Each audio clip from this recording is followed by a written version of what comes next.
Good. So hello, everybody. It's a pleasure to be here at the workshop of HPDC. And I tell you a little bit about what is INODE. And this stands for Intelligent Open Data Exploration. And you might have heard about something similar in INODE, which is an index node in an operating system. So the pun was intended. So it's kind of related to an operating system. Okay. So maybe before we start, I'll tell you a little bit about Zurich University of Applied Sciences, since we have a global participation here. You might want to know where this is. So it's the largest fully featured University of Applied Sciences in Switzerland, and it's somewhere in Central Europe. If you want to know it a little bit faster or better, then I did a little math for you, right? So we were all supposed to be in Stockholm, Sweden, which is up here. So this is Northern Europe. And according to Google Translate or to Google Maps, if you go from Stockholm, Sweden to Zurich, Switzerland, it's only about 1,902 kilometers. So you go here, you go here, maybe across the sea. Then you go down through Germany and then you reach somewhere Switzerland. Don't worry, there are no big Alps in between. The Alps are a little bit south of Zurich, right? If you take the bike, it only takes about 102 hours. So you can try it out if you want. It might be a nice holiday thing to basically cycle from Stockholm to Zurich, Switzerland, if you want to do this. We also had a quite famous lecturer at this time.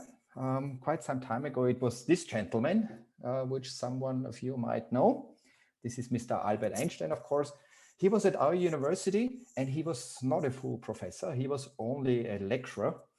This meant, we had these very high standards, and Mr. Einstein, apparently, he did not reach the high level. So afterwards, we had to send him away, and he went to Bern where he did this relativity theory. So yeah, maybe we underestimated his abilities more than 100 years ago. Hopefully we don't do this in the future anymore. So now let's discuss a little bit what we want to do today.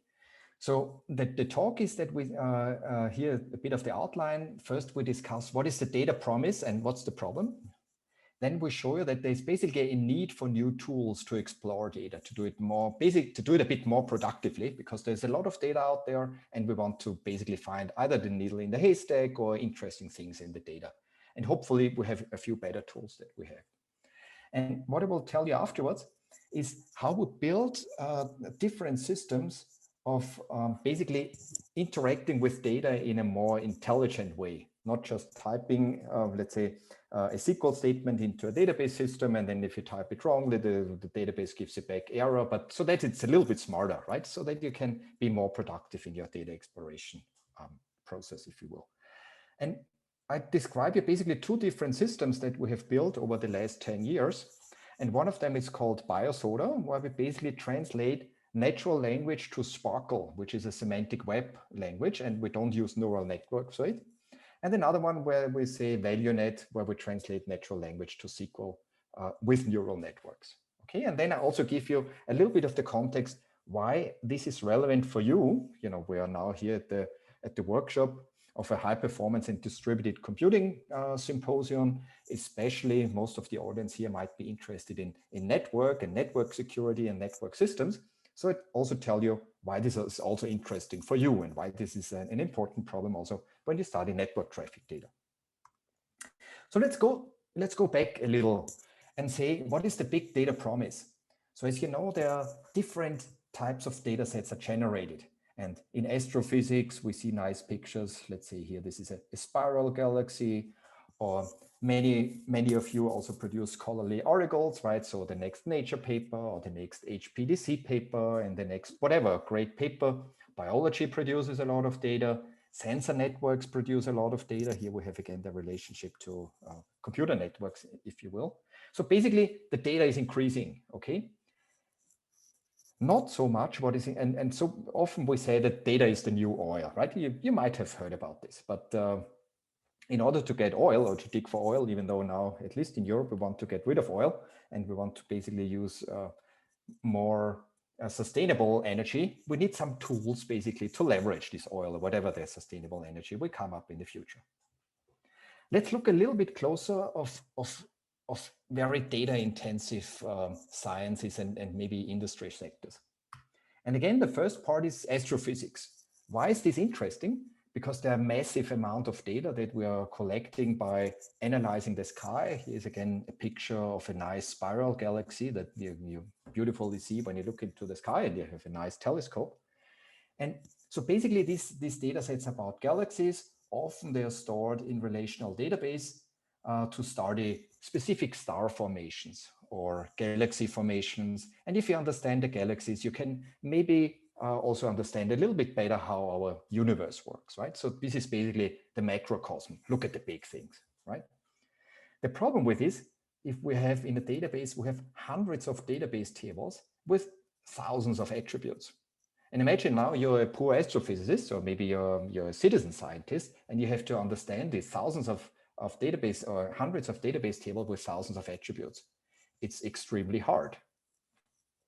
Another problem that we have is, let's say, cancer biomarker research. And why is this currently important? As you know, there is this strange virus going out there, and a lot of doctors, medical doctors, pharmaceutical companies are interested in study how specific biomarkers work, how maybe cancer types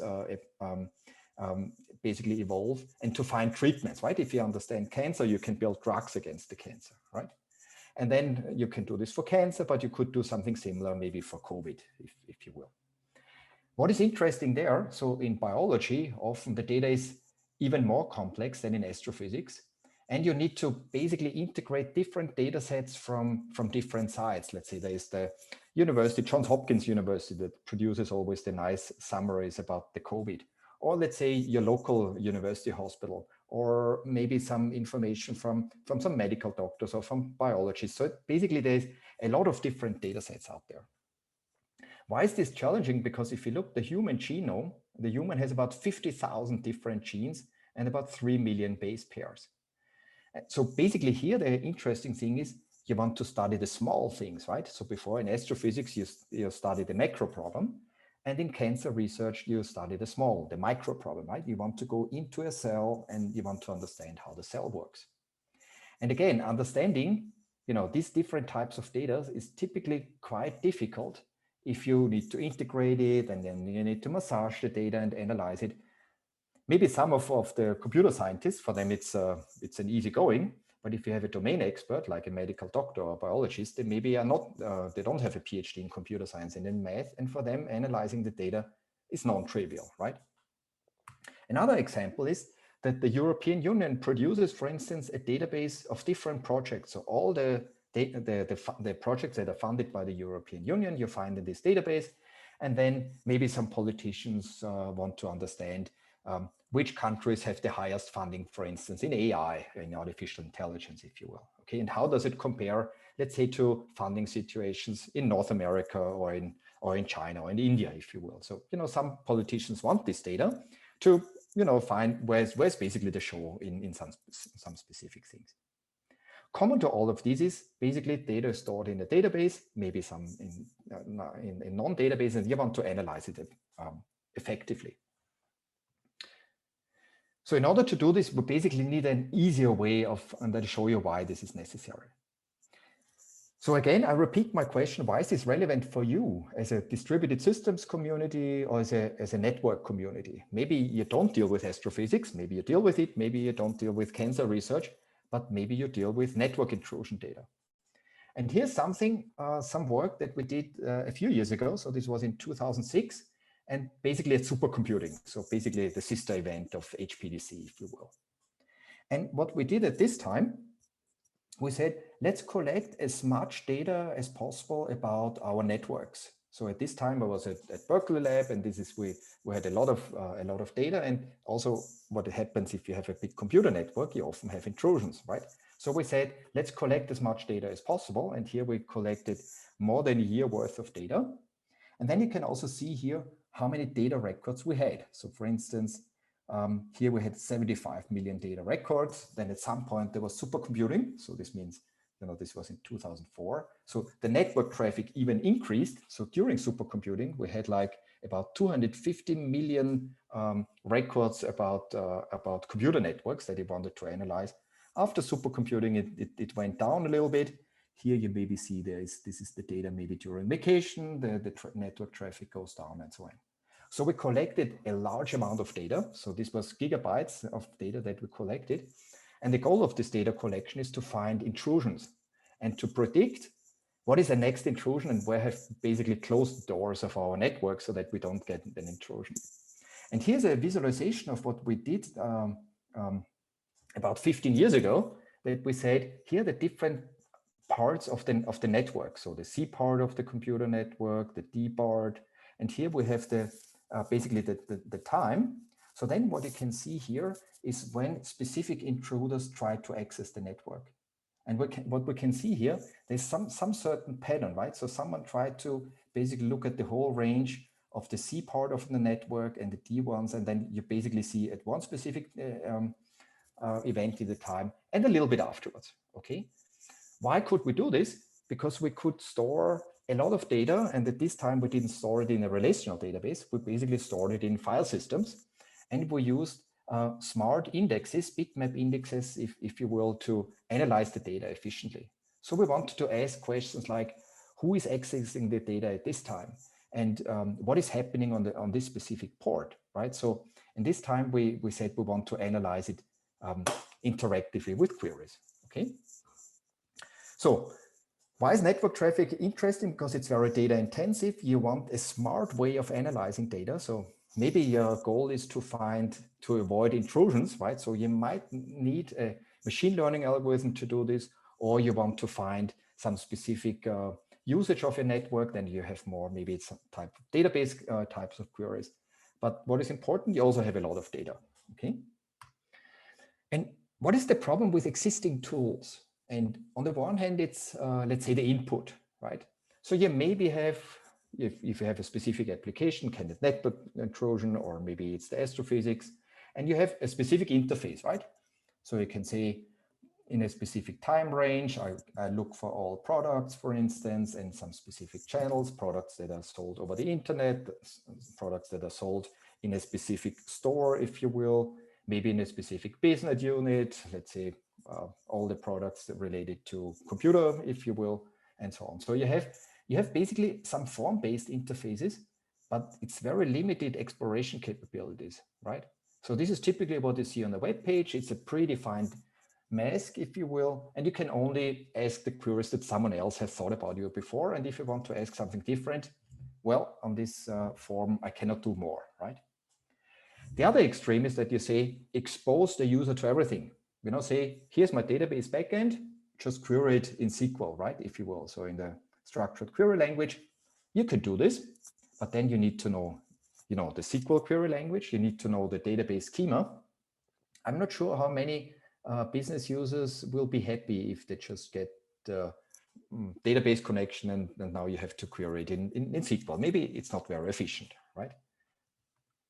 On the other hand, if you look at the output, it's also not very flexible, right? So maybe you get a result as a table, okay? You see here there is maybe the first name, there is Ben, and the last name is Miller, and you see which address it is, but it's no interpretation, right? Typically, it doesn't really say, what does this result mean, right?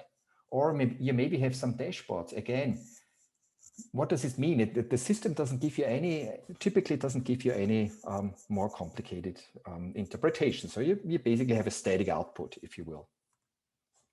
On the other hand, on the data side, it's also a bit complicated. Let's assume you have a database with 20 or 30 different tables.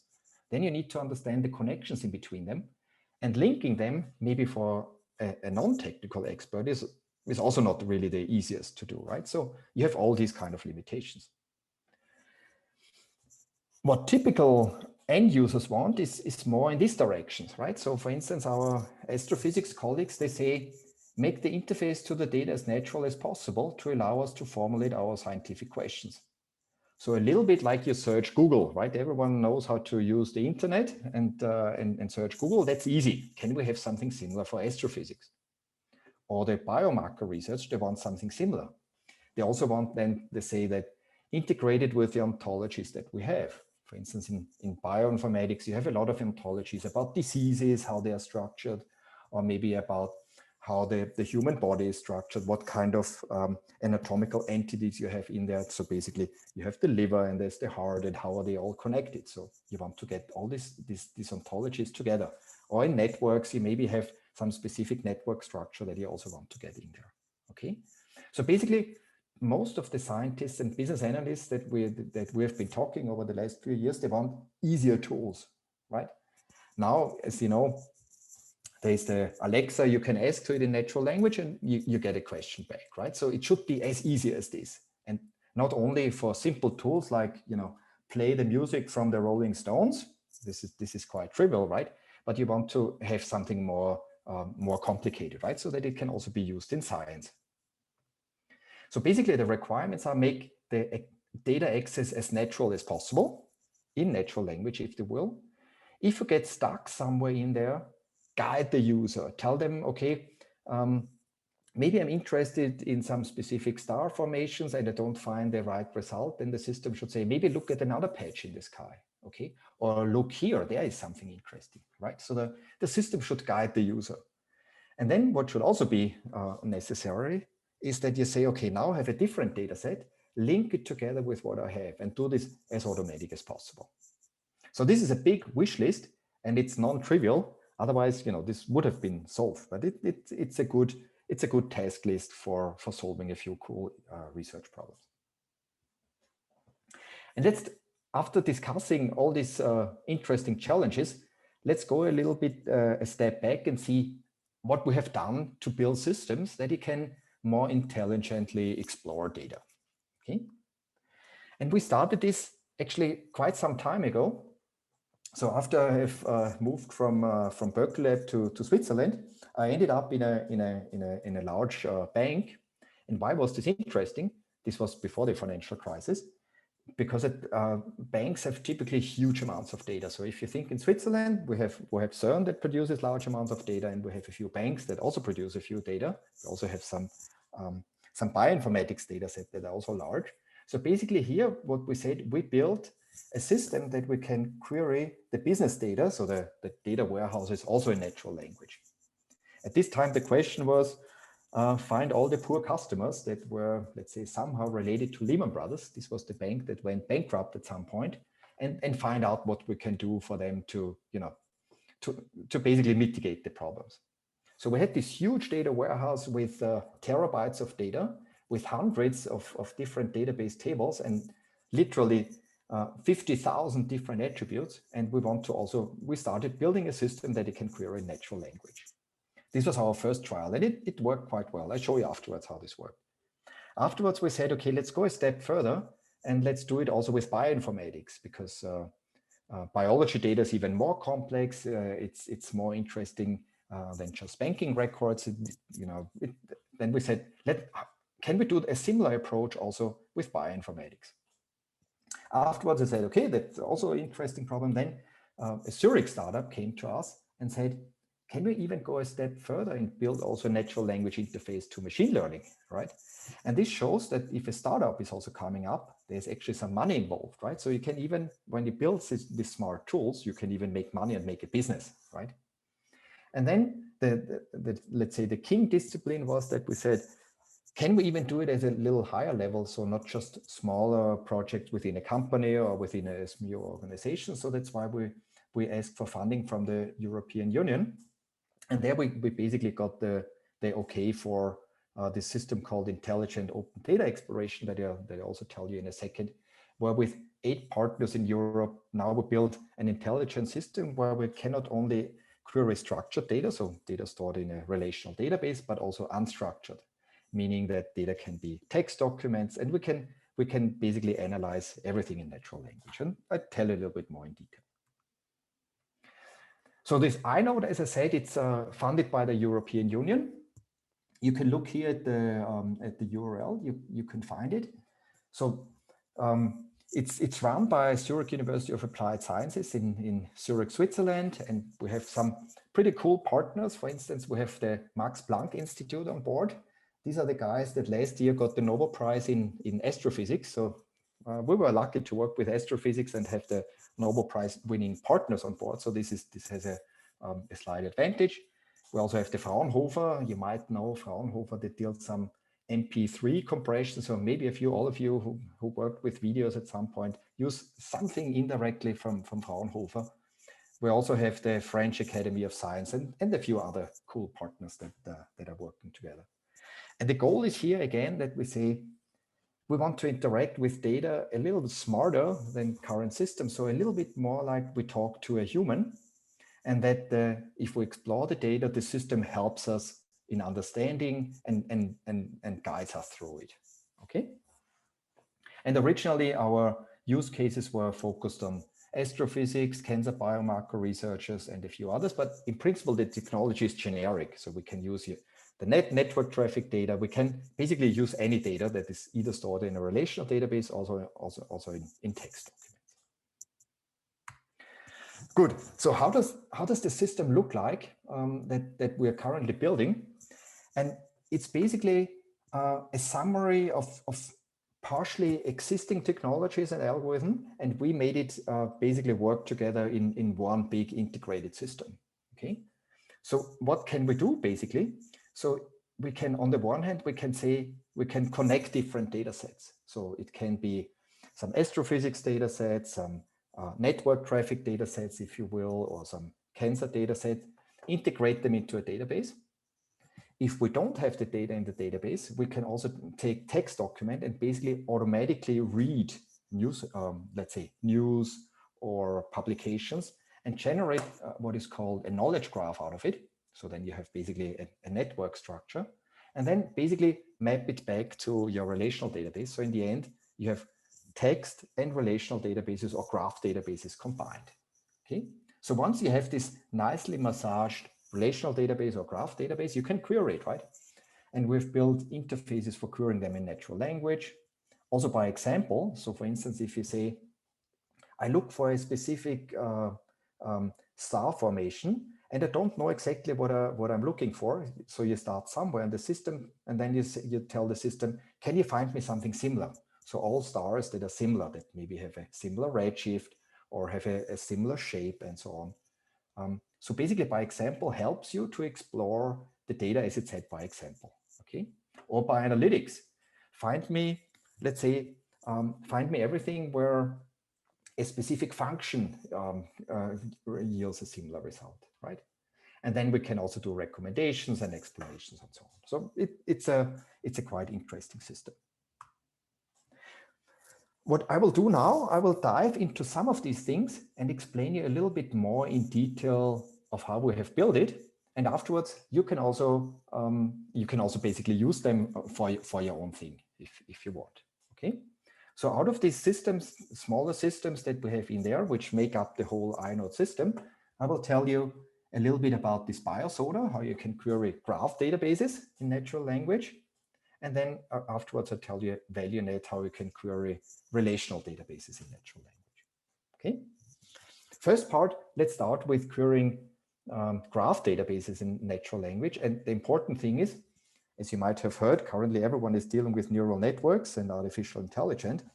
And this is a project that we started a few years ago, and we use absolutely no neural networks for this, and it turns out it works quite well. So even in the time of AI, where everything has to be neural network, even not using neural network can be quite promising. So let's look at a very specific example, and I show you what is the current way of querying graph databases in bioinformatics. And you might ask now, why is this actually important? Why do we need to query a graph database? And it turns out in bioinformatics, a lot of databases are stored in graph databases, right? And they are then used by pharmaceutical companies, by drug companies, and so on. So this means in order to do some medical research, you basically need to understand some graph databases to some extent. So let's assume we have a graph database and it has information about drugs and diseases. Okay. And then you could have a specific question saying, what are the drugs for diseases associated with the BRCA genes? Okay, and BRCA, it stands for breast cancer. Okay, so how do we do this? if you have a graph database, typically you have a graph query, and the graph query is SPARQL, and SPARQL stands for SPARQL Protocol in RDF query language. So it's a recursive acronym. And a simple query would look like this, right? So you say select, distinct, then you have some strange question marks, disease labels, drugs, and so on. Then you formulate your where statement, and then you do a little bit more here. You say some data from the drug bank and the other one from another database. And then you think, is this really something that you want to do? I suppose none of you wants to write these kind of things, but this is basically what you have to do. And the problem is, not really many people know how to query these kind of things. Right? It also, I personally find it's a little bit ugly, and you basically don't want to do this, right? But currently, that's the way how you do it. We want something similar, something a little bit better. So that's why we've built a system called BioSoda. And SODA stands for Search Over Data Warehouse, and bio because we use it in bioinformatics or in biology, if you will. So we build a system that does it a little bit smarter, and basically that the end user, the analysts, can actually analyze the data much more effectively, if you will. So what you kind of want is that you say, we use the same question. So what are the drugs for diseases associated with the breast cancer genes? And then you want an answer. And the answer is a table, right? So a table could be, like, for instance, here, let's look at our question again. What are the drugs for diseases associated with breast cancer genes? We find here we have a gene label, and this is our famous BRCA gene. So this is a breast cancer gene. This is associated with a disease, breast cancer. And what are the drugs for it? Flutamide, for instance, right? So you see already for flutamide and the breast cancer gene, that's something that you want to know. If you look at the data a little bit more carefully, you see another interesting result. You see, for instance, there's also this breast cancer gene is also associated with prostate cancer. Okay, and the famous flutamide drug you can also use basically for maybe treating prostate cancer. The question is now, is the data set actually correct? Can it really be that the breast cancer gene is associated to breast cancer plus also to prostate cancer? And can this drug that you have here actually be used to cure both of the diseases? We can only ask this question because it was quite easy for us to basically to query the data, right? So you can reformulate the data and you can give it back maybe to medical doctors and say, does this actually make sense? Is it a problem in the data, or is really this flutamide so great that it helps me, treating breast cancer and prostate cancer? Okay, all this is now possible because it's quite easy to query this. What I didn't show you in the background, there's a quite smart system that translates this natural language question to something ugly that I've showed you before, to this query, and then it just returns the result. Okay. The question is now, how are we doing this? What is the approach? What's the silver bullet for doing this? Okay, and I will guide you now through it and give you the basic intuition of how this can be done. So first here we need to understand briefly the data model that we're using. And in this example, it's a very simple one, but it shows already some of the interesting things in this data set. We have 3 different data sets, right? One is called the CIDR data set, and this has information about drugs and side effects, right? And drugs can have side effects, right? We have a second database, and this is called DCSUM. It has also information about drugs, and drugs can be possible targets for diseases, but a disease could also be have a possible drug as a treatment, right? And then in this case, we have a third database, and this is about genes. So we have here genes, and we say in which anatomical entity a gene, for instance, is expressed. And an anatomical entity can be the brain, for instance, or it can be, your right arm, or it can be whatever, your heart. And expressed means a specific gene is turned on, let's say in the brain, and a specific gene is turned on in your right hand, right? And if a specific gene is turned on, then you can do interesting things, right? So this is basically our simplified graph data models. This is our database where we have 3 different databases integrated, right? And the intuition for translating from natural language to SPARQL is actually quite simple.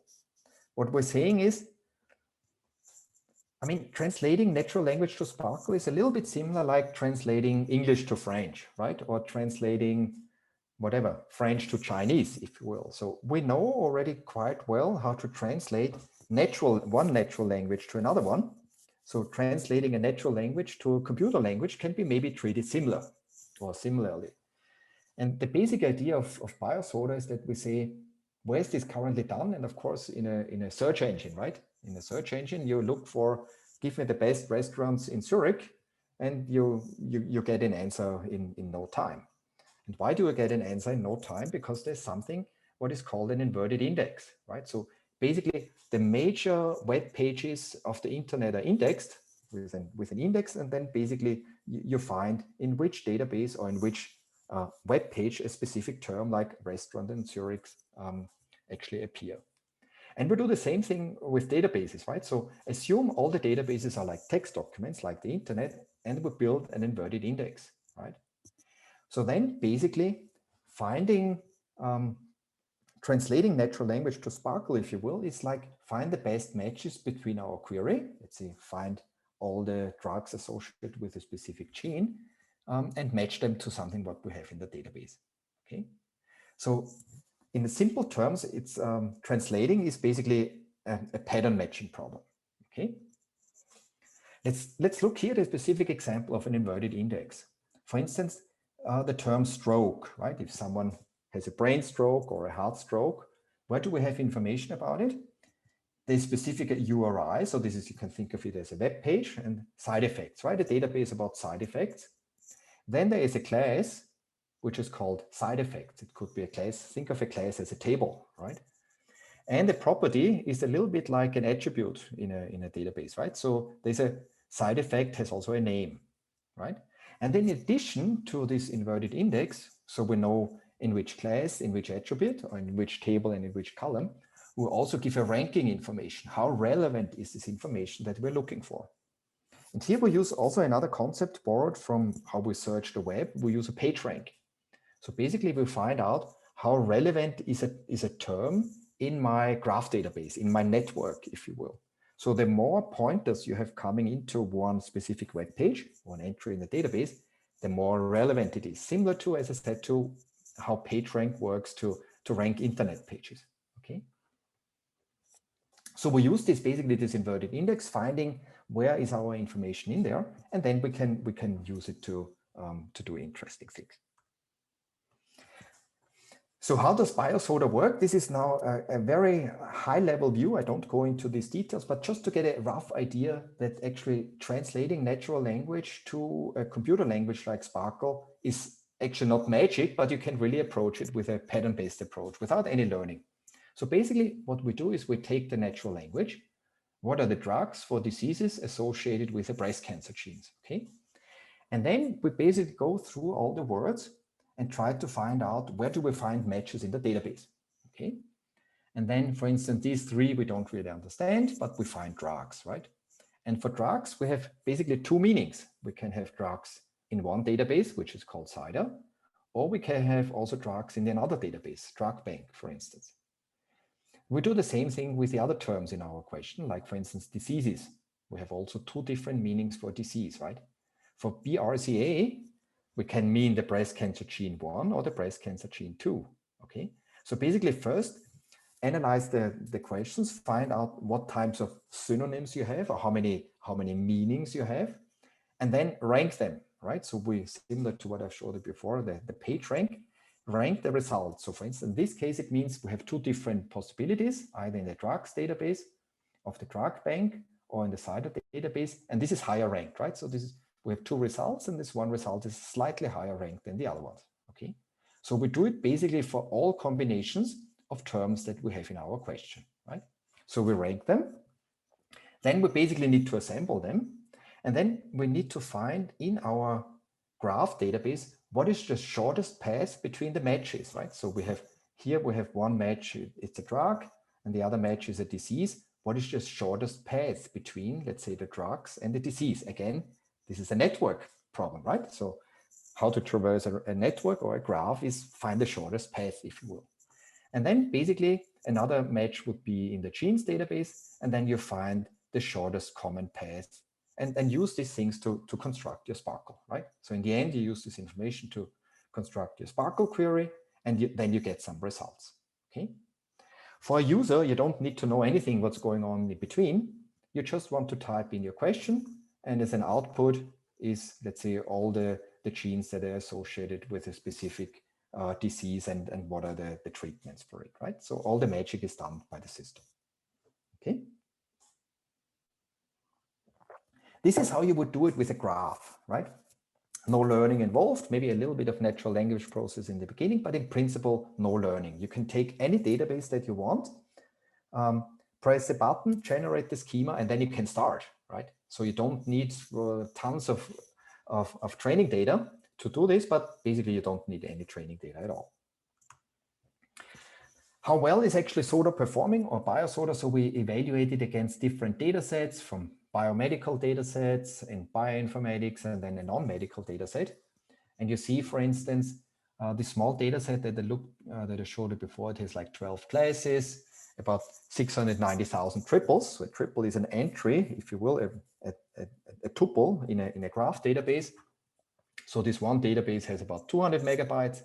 Then we have a more complex one from bioinformatics, which has about 37 classes and about 500,000 triples, if you will, like 30 gigabyte in size. And then we tried another database. And what it turns out is that there have been other systems already out there that dealt with a similar problem, but ZHAW currently significantly outperforms state-of-the-art system. And in particular, let's look at the bioinformatics dataset. It's particularly outperforming state-of-the-art systems if the queries become more complex. Because what often happens in scientific research, there are a few data sets that are toy data sets that are used over and over in benchmarking, but the real world, if you work with real scientists, is often more complicated. So this is a nice result, right? That sort of works quite well. Then we said, can we also then use, everyone talks about neural networks. Can we improve our system if we use neural networks? But then you also need training data. And here, typically, we work on relational databases. So I'll give a specific example again that we can see to motivate. Let's say, for instance, find all the institutions that are located in Italy, right? So this is a natural language question that you have. This is a very simple relational database. So we have information about institutions, you have information about countries, and there's a one-to-end relationship between countries and institutions. So meaning, for instance, the University of Stockholm is located in Sweden, and Berkeley Lab is located in the US, and Tsinghua University is in China, right? And then the SQL that is generated basically joins the institutions table and the countries tables and need to take care of the join attributes and then find out that the country name is Italy. How can you do it with a neural network? So basically, this is the system that we have built. So basically, the input are questions, and typically tons and really hundreds and thousands of natural language question pairs, so training data. As an input, we also have the database schema, something that we have seen before, plus also the database content. Okay. And then what you do, we're doing a little bit of pre-processing.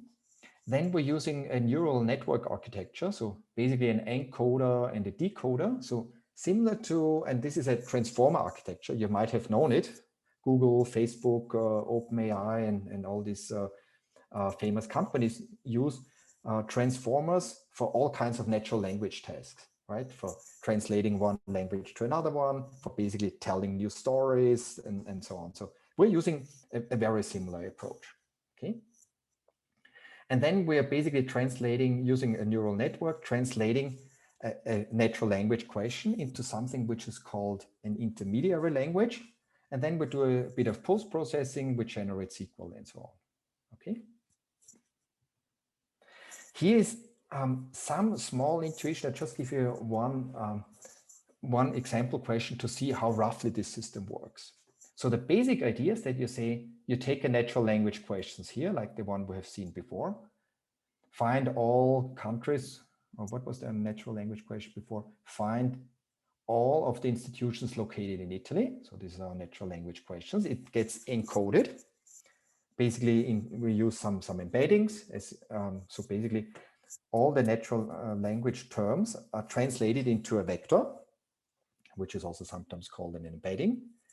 Then we also encode the database schema, like the institution is a table, countries is a table, and also the other table is encoded. So basically, we encode these ones. And then the system can learn kind of correlations between what we have in our database schema or in our base data and the actual questions, right? So for instance, what the system learns here is that, for instance, there's a table called countries. And up here, we see a correlation, something which is learned, that basically Italy is maybe a country stored in a table called countries, okay?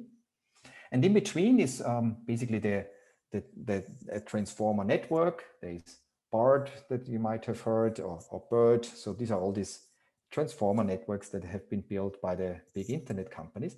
We're using them. Basically, we're using pre-trained transformer models. So basically pre-trained machine learning models, and we fine-tune them on our specific problem. And that's quite nice because we don't need to also use all these GPU hours that the big internet companies have used to do a machine learning task, but we use their pre-trained models and fine-tune them on our approach, okay? And then you can basically solve a complete different problem than they have maybe originally used, right? Then there's a little bit more detail. I spare with these ones. Let's look at some specific results. So what have we done here to see how well it works? So luckily, there is a quite large set of databases, like about 200 publicly available databases. This is out there. It was basically collected by, I think, a bunch of Yale's PhD students who came up with, in total, about 10,000 natural language SQL pairs. So this poor 10 PhD students or 11 PhD students took all these 200 database and wrote 10,000 queries for them, right? So this is now one of the most heavily used benchmarks or training data set for natural language processing, if you will, to translate natural language to SQL or SPARQL. So what we used here, from these 10,000, we used about 8,700 queries for training, and then the remaining 1,300 for validation. We didn't have access to the test set. So basically, it means take 8,700 queries, train the system, make it learn, and then see how well they work on 1,300 queries that you have never seen before, including also databases that you have never seen before, okay? So you can also study the effects of transfer learning. Learn on 160 known databases and then applied it on maybe 20 or 30 unknown databases that the learning system has not seen before. And it turned out that our system actually performs quite well. At the time we published our results, this was actually at the beginning of the year, the reference is here. At the time when we published the results, or when we wrote the paper, it was the best system out there. But there's currently so much competition. This shows that this is such a hot topic currently in natural language processing, that there's already some other systems that maybe outperform our system slightly, but it's a few tweaks. Okay. So let's to come to a conclusion before. So these were the two small systems that we built: natural language to SPARQL, natural language to SQL. And this is now the end-to-end system that we have built in this INODE project. And I show you briefly what this is doing. And this is quite novel. And at the moment, you cannot really buy this and go to Oracle or to Google and buy this. This is quite unique. So let's say you have a database about projects, and you look for find projects that started before 2016. So then what in the background is done is it uses ValueNet to translate this natural language to SQL. You then get a result prepared where you see some information about the tables. You also see some statistics about some attributes. For instance, this is distribution of projects or distributions of budget, if you will. And then what is also done is then this is one specific interpretation. And then the natural language, or the SQL statement that is generated, is then translated back into natural language. So basically the system gives us an interpretation of how it actually understood the question, right? So then, for instance, it's translated back for find everything about projects whose start year is less than 2016. So this was the input natural language question. Then SQL is generated, and this is the translated output natural language questions. And if these two natural language questions are more or less the same, then we're lucky. If they were different, then maybe there was a problem in the system. Okay. So just to show you, I'll give you a little demo from one of my colleagues that has prepared it, and you can enjoy for 3 minutes. To the demo portion of this presentation.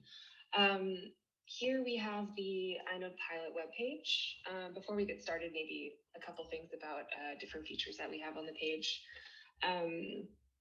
These two buttons over here, if we click on the question mark button, you have a list of queries that come up to help users get started in their data exploration. So for both databases, the Quartus database and the STSS database. And then over here, if we click on the gears button, we have more information about the different systems that we have that can execute queries, the different databases that we have here. And these two parameters over here, maximum interpretations per system and the maximum number of results per interpretation. So today we're going to leave these as they are, and we are only executing queries with ValueNet on the Quartus database. So let's get started. The first question that we have for ValueNet is find all the projects that started before 2018. And if we click submit, you can see it predicts the query and executes it pretty quickly. And over here, we have a little pop-up where you can see the SQL query that was predicted and executed.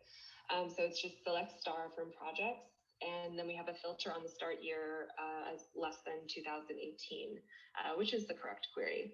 And if we click down on this drop-down button, we can see that we have all of the rows from the projects table, and all of the start dates are before 2018. Okay, for our next question, we have something a little bit more complex.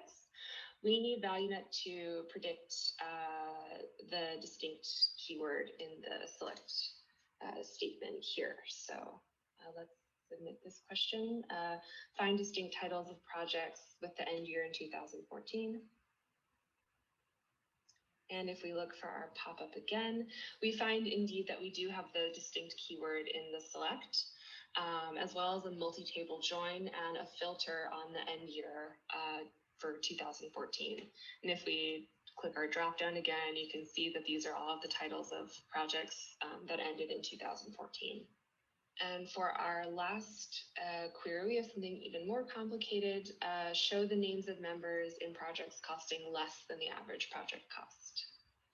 And here we'll actually increase the maximum number of results per interpretation and hit submit.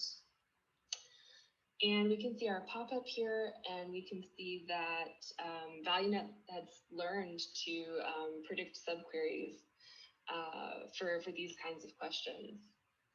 So here we have a filter with a subquery that takes the average total cost from projects. And if we click on our drop-down here, you can still see the first 5 rows, but since we changed the parameter, the maximum number of results, we can also scroll down here.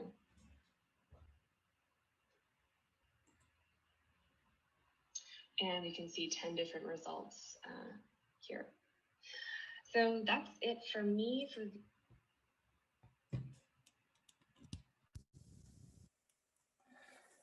Okay, so this was a demo by Kate Kosten, one of my colleagues from Zurich University of Applied Sciences, that basically gave you a summary of how the system looks like. And this leads us to the end. So basically, what did I tell you today? So I've shown you that that how we have built intelligent systems so that it can basically interact with data, and you can query data a little bit more like a human rather than writing strange computer language, being it SQL or SPARQL. And if you do this, then you make systems more accessible for a wide range of users and basically non-technical users. What is also important is if you can do this, then you can basically understand data faster. You can also use it faster, and you can maybe generate scientific results earlier, or also generate business value, right? If you want to know more about our system, there's the webpage inodeproject.eu. You can follow us on LinkedIn, and there's also a paper basically where we describe our experience of building an end-to-end data exploration system in practice. Okay. So this was basically it from me. There's a few references that you can actually look at, and like this, I basically want to conclude my presentation and up for questions. Okay, thanks, Kurt. We have time for a few questions.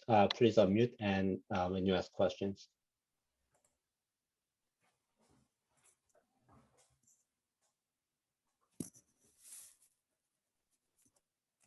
Okay, I have a question. Is there a possibility for us to ask slightly more complex mathematical, chemical, or biological formulas described in language somehow in the near future? What would it take to get there? It seems like encoding those formula terms would be very challenging. That's a very good question. So currently there are two approaches of doing it. If you want to ask some more complex biological questions, so typically what biologists are doing, they're building an ontology. And then basically, let's say all the genes that are expressed in the liver, for instance, then you build an ontology, basically a data model that says expressed means this one, and then it calls a function, right? So this is what you can do, basically enriching your data models with more semantics, but in the background it calls a function.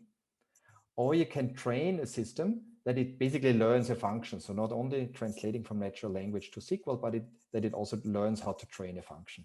So these are the two approaches that you can do.